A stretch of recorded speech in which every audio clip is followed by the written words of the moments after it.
So Umar's epithets, his titles, the nicknames that he's associated with. Ibn al-Khattab, the son of the book or the son of the writing, and the other one which is of interest is the Saviour, al-Farooq.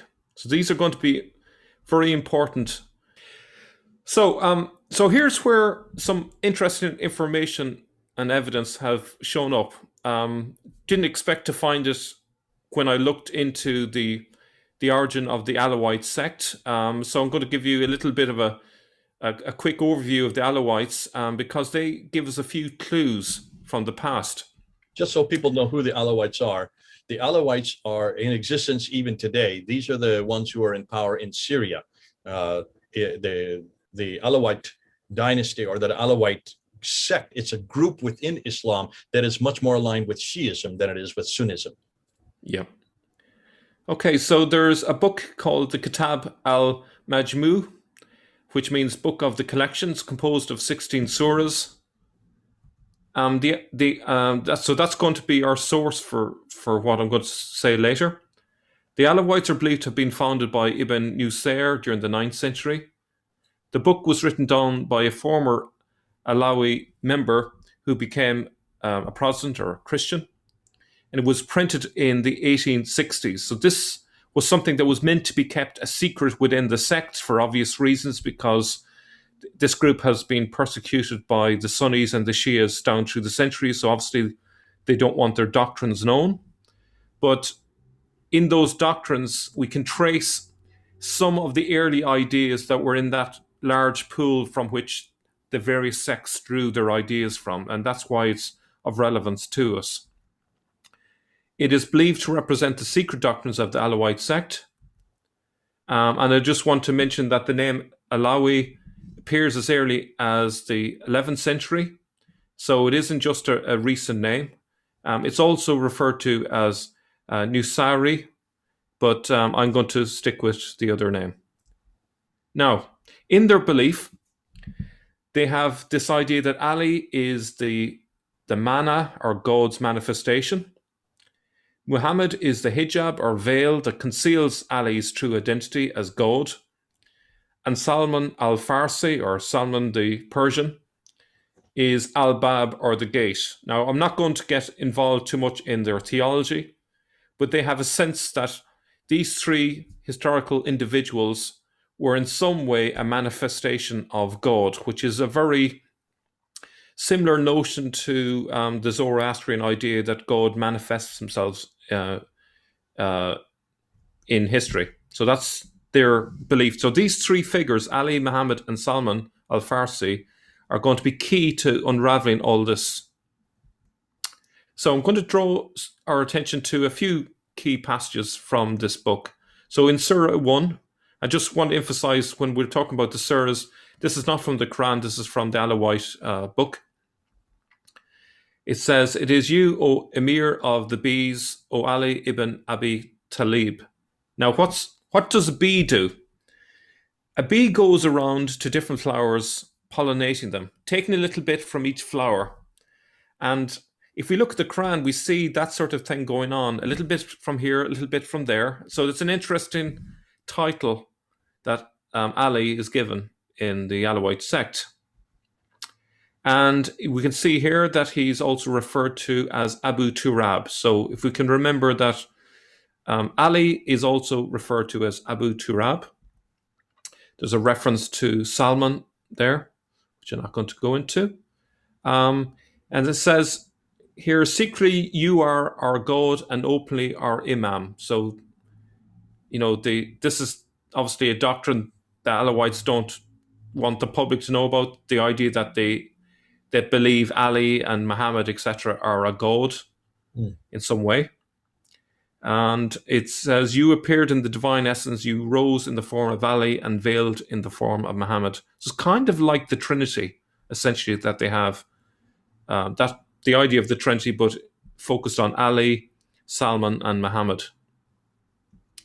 Now in Surah 4, it talks about Ali as the adored, Muhammad as the praised, and Salman as the object of desires. Surah 7, it refers to Muhammad as the chosen one. Now that's significant because the chosen one in Christianity would be the Messiah, or even in Judaism, it's a Messiah. So you can see here that the Alawites have this belief that Muhammad was the Messiah, which is significant. This may trace all the way back to the 7th century, that idea. We also have further references to Muhammad and Salman and Ali there, but we'll just move on. So this one is significant. It says, mystery of the temple, of the vault of the temple, of the floor of the temple, of its 4 cornerstones. The temple is Lord Muhammad. The vault of the temple is Abu Talib. Now, what's interesting is that a few months ago, Joe was on your channel and he mentioned that one of the meanings of Muhammad is it means temple. Mm-hmm. And here we have the Alawites clearly aware of that meaning, and they're referring to Muhammad as a temple. And, you know, a temple is where God's presence is. So it's obviously suggesting that Muhammad is in some way divine.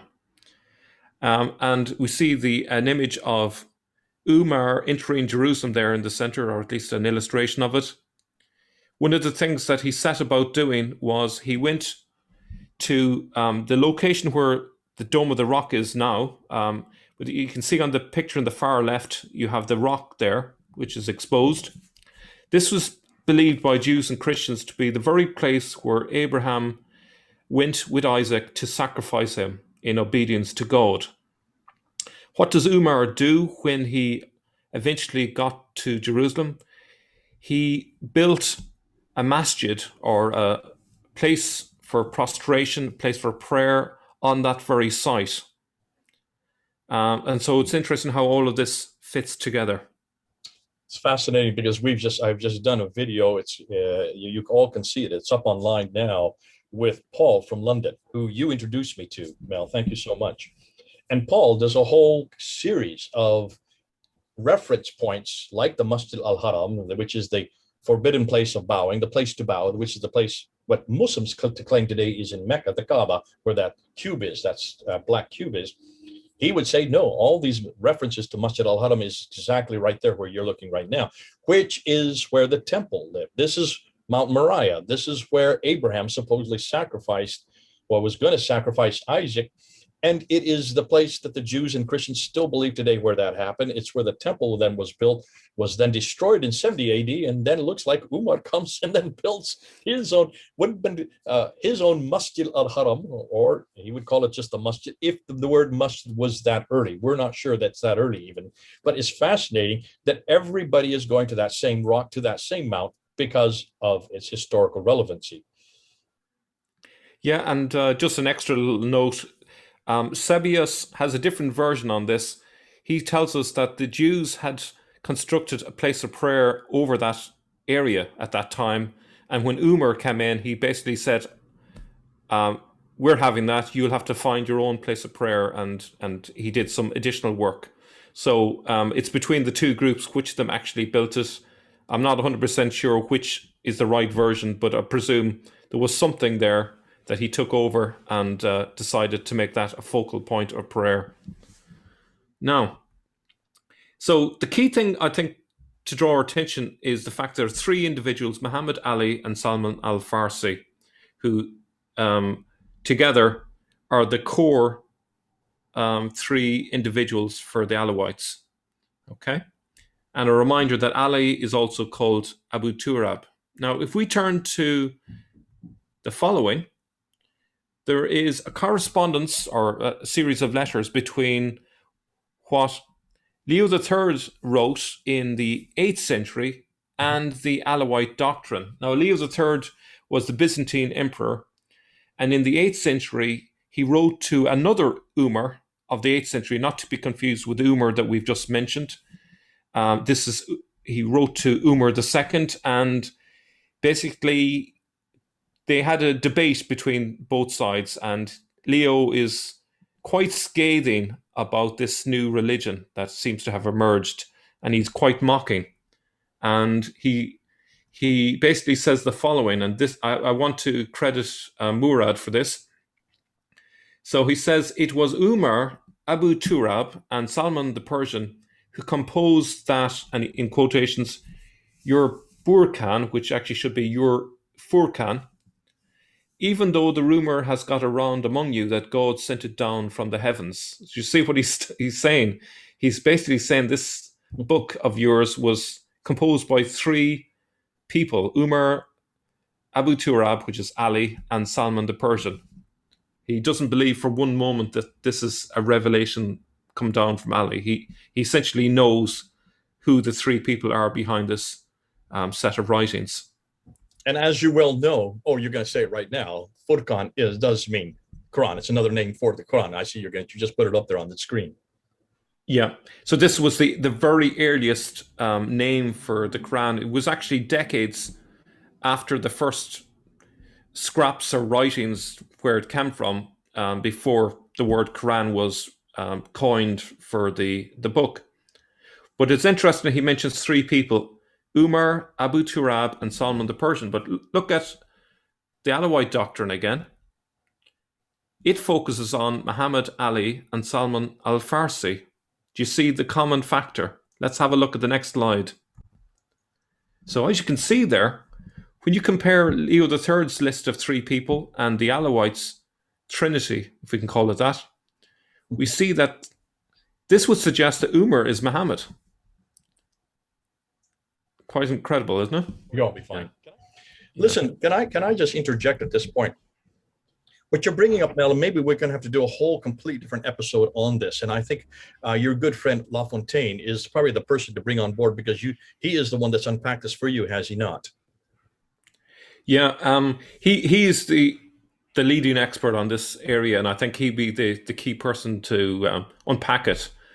He's done an awful lot of work on this, and his book is being translated at the moment into English, and it's a free PDF, The Great Secret of Islam. It's on his website, and you're all welcome to download it and read it for yourself, and it will kind of explain it much better. And what is the thesis of what he is saying? I know we're kind of doing an aside here, but this is important because with Leo III, as you're saying, Leo III confronting, in this case, Umar II, and we're talking of this has to be before 720, because that's as far as Umar II range. So this is pre-750. You're talking about the 8th century. So we're talking about a good 70 years after Umar. You're saying that this Umar is the name Muhammad. That's the epithet that he gives, but it is the Umar. And you're saying that this man is responsible for creating a book, and that this book was put together by these three individuals. That means it would have to have been put together in the mid 7th century. If they're being put together if this book has been put together in the mid 7th century, that means there was something there in the mid 7th century that was called a book that seemed to be pulling things in from other areas. But let me just, before we get into that part, do you see that this also supports what we've been finding out with carbon dating, the carbon dating dates for the Birmingham folios? Remember the Birmingham folios that became very popular in 2015? And the Birmingham folios in 2015, when they were discovered, we're really only referring to two pieces of paper that had 33 verses on them. And those 33 verses, they say, were dated from 568 to 645. 568, 645, Muhammad was born 570, dies in 632. It covers his whole life. They were saying this is the earliest Quran. What they didn't realize is when you look at those 33 verses, they have nothing to do with Muhammad. They have nothing to do with Islam. They have nothing to do at all with what happened after Muhammad died, or what after 632. It all predates Islam. In fact, take a look at the subjects of those 33 verses. They have to do with the seven sleepers of Ephesus. That's from 500 AD. It also has to do with James the Lesser. That's from 145 AD. It also has to do with the story of Moses. That's from the 15th century BC. These all predate Islam. They all predate the 7th century. And what's interesting is they would have been in existence at the time Umar was living. Could this be part of that material that Umar is bringing together? Now, your friend La Fontaine, just explain to me real quickly, what is his thesis about the Furqan? Or the Furqan is another name for the Quran, which became later the Quran. What was his thesis about? Yeah. Well, I'll just say something just to maybe as a balance against what Leo has said. It's not necessarily correct that there was a book in the early 7th century. It was probably still just a loose collection of notes. And one of the clues towards that is the fact that there's an awful lot of repetition repetition of certain points, which isn't consistent with a unified book being put together by these three individuals. But the basic thesis is that we have a head preacher and apprentice preachers, as it were, and their mission is basically to propagate their sect, their Judeo-Christian sect. They are following many of the Jewish precepts. They believe that Jesus is just an ordinary human being. He's not God. He's just a servant of Allah. And they have a mission, which is to go out and preach their version of the Bible, their understanding of the Bible, and assisting them with that is a lectionary, which was to be used in their liturgical gatherings. So their times of prayer and worship. And a lectionary, for those who are not aware, is a collection of different Bible readings. And so the idea was that they were going to translate it into Arabic so as to encourage the Arabs to join their sect. So this was parallel to the military campaign that was going on at the same time. So that's essentially, in a nutshell, what was going on. And so what you're seeing in the Quran is people like Umar giving advice to apprentice preachers in terms of what to say, what stories to add in. So if you think about all of those Syriac stories that you mentioned, these are basically like the salt and pepper to spice up their homilies, their preaching.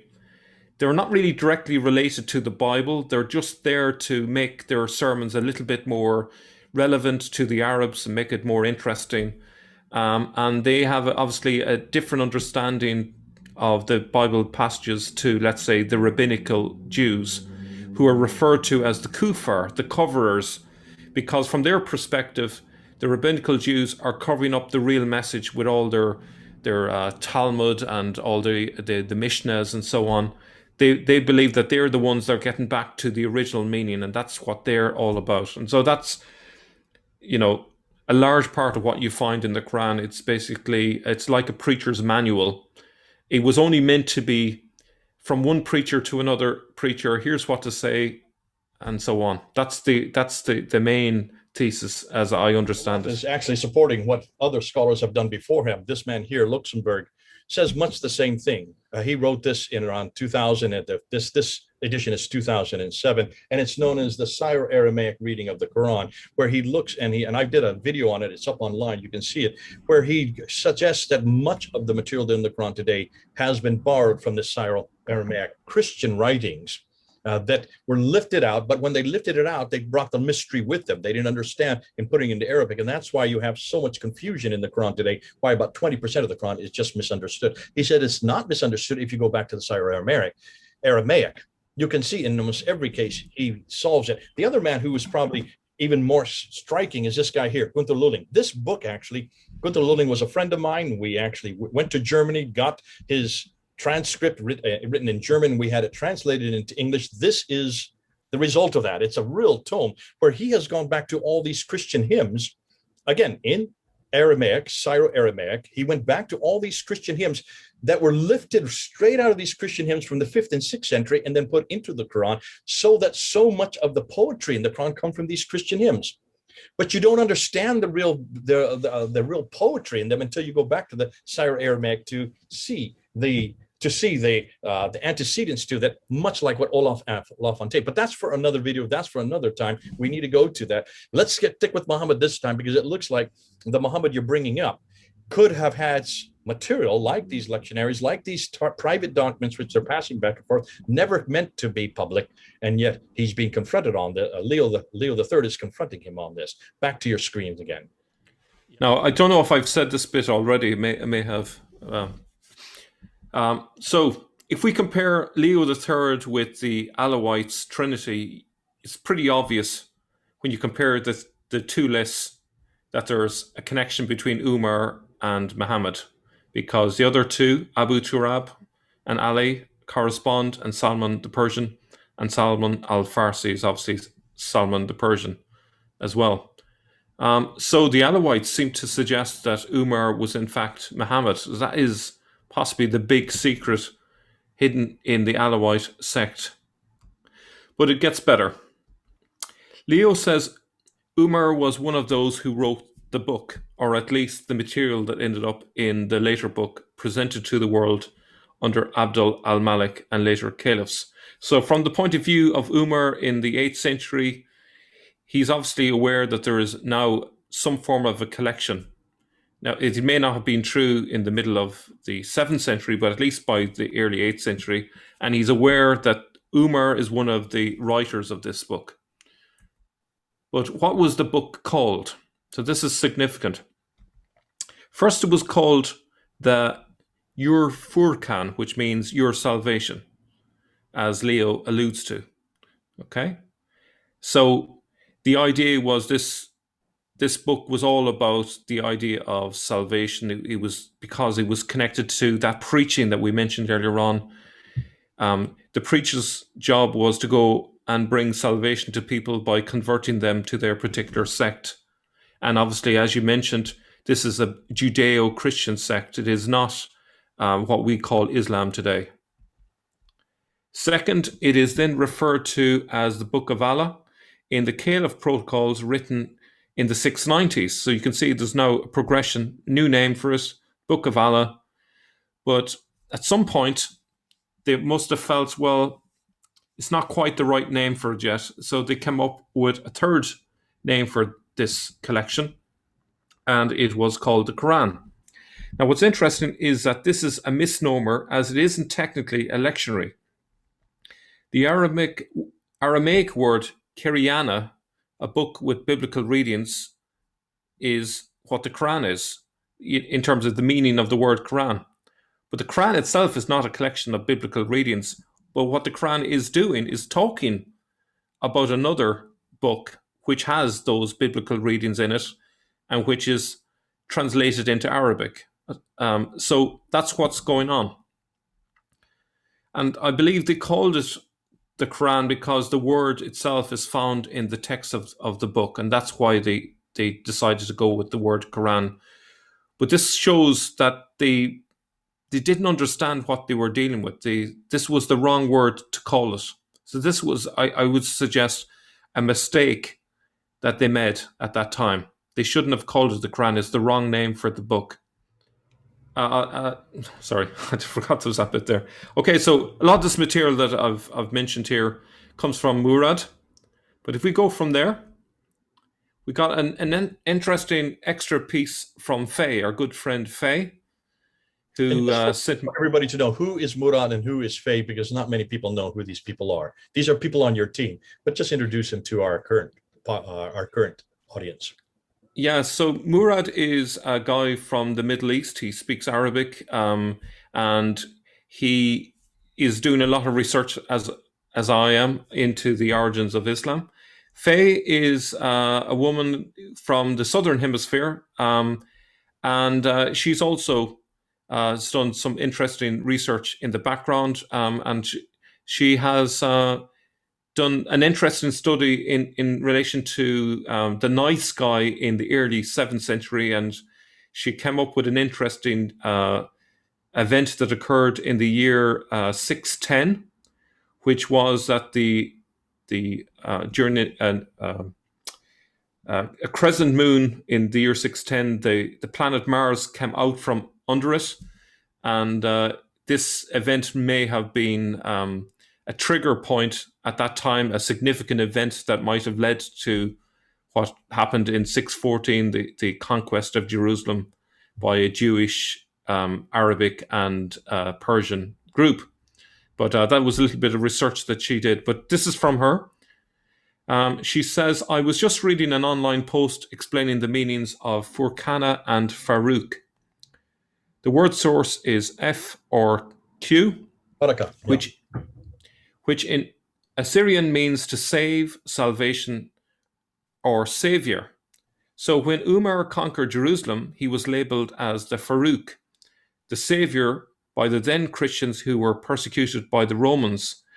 Now, what's interesting, whenever you ask a Muslim, what does Farooq mean? They always hide this part of the meaning. I don't know why, but we can probably guess. But if you ask them, they will always say, no, no, Farooq means, it means someone who judges right from wrong. I hear this all the time.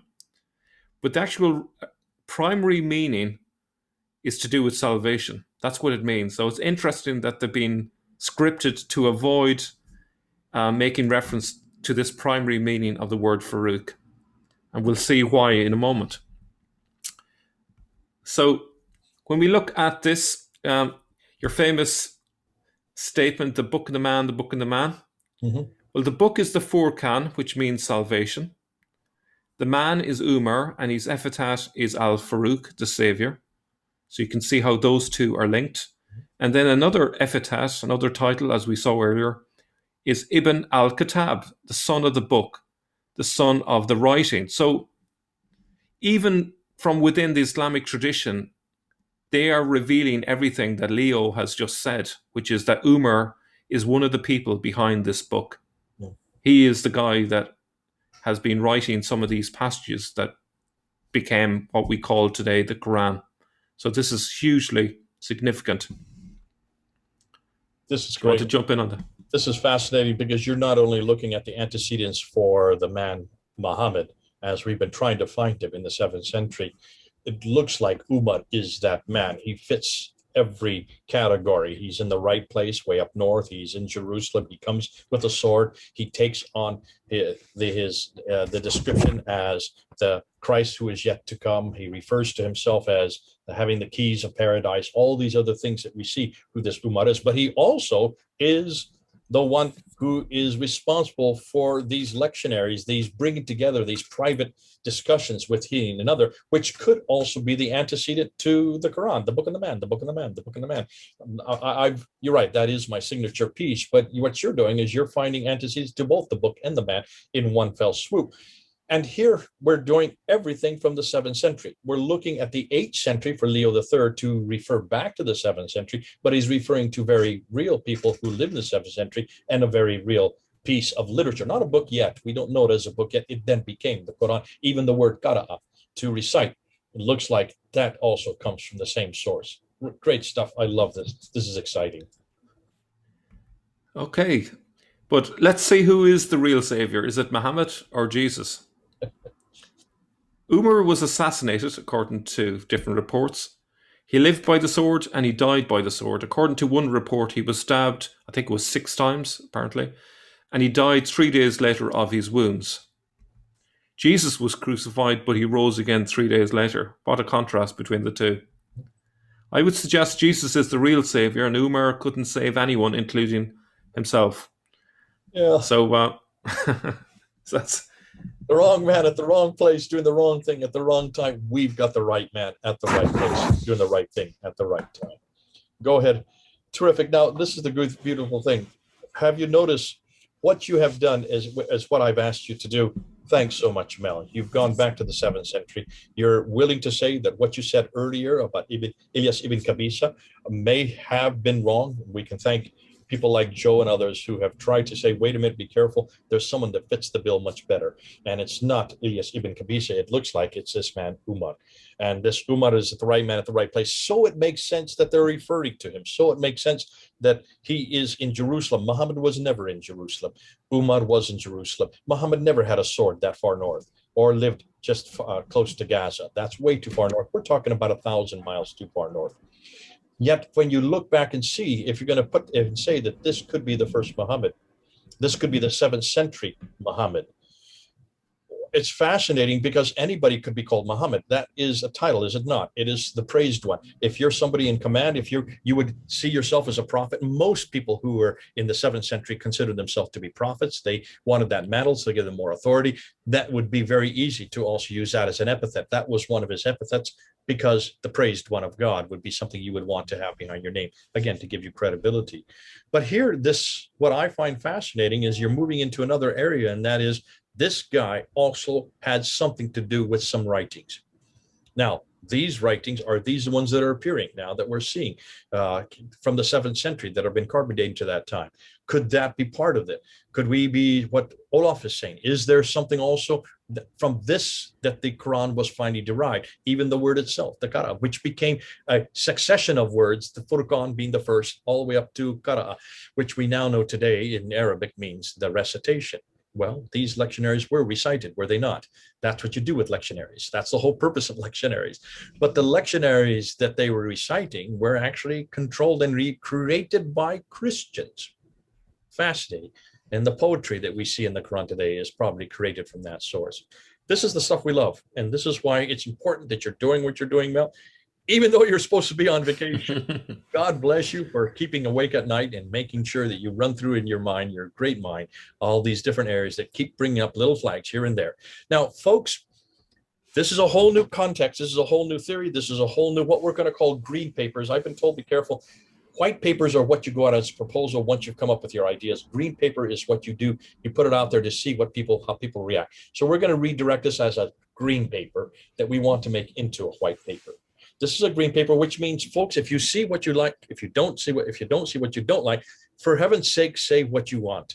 Put it here at the bottom. Get your comments out there. Let's see what you're saying. Let's start this discussion. Let's keep it going. So what do you think about what Mel's put together? What do you think about his team, Faye and Murad and Joe, who are coming up with all these different ideas? It's not just one person. It's not just one person here coming up with everything. We're all coming up and we're putting together and making sense of it. You need to make sense of it as well, and especially you Muslims. Do you really feel you have the right man in the right place? The Savior, Farooq, is he Muhammad? Or, as Mel ended his whole talk with, is Jesus really that Savior? Because that is what the Messiah is, the Christ. One who is anointed to what? Anointed to save. And that's why we would like to introduce Jesus as the one, the real one, who you need to come back to. But fortunately, we know we have the right man in the right place, doing the right thing at the right time, all from the first century, from documents that we have back there. We're asking the same thing of you Muslims to do what we've already done with Jesus. Now you must do with Muhammad. Mel, this has been great. Thanks a lot. God bless you. Thank you. Bye-bye.